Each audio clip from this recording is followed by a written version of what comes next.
How to remove credit card from Netflix. Let's get started. Launch your Netflix app. Make sure you have already logged into your account. You'll land to the home page. Now navigate to the option My Netflix. Now click on three bars given at the top right corner. Click on the option Account. Now here you're gonna find different options, but you won't find the option to remove the credit card. So what you need to do is close this, launch your preferred browser, navigate to the website of Netflix, type in netflix.com and then search for it. Now go ahead and provide your Netflix account's credentials, email address and the password and log into your account. Once logged in, you will be directed to this page. Now click on three bars given at the top left. Click on the option Account. Now scroll down, click on the option Manage Payment Method.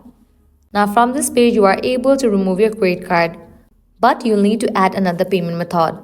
So click on the option of Add Payment Method, select the option of your choice, then provide the details and click on Save. Once you add a new payment method, now you can remove the old credit card. You just have to click on the credit card, then click on Remove. So this way you can easily remove credit card from Netflix.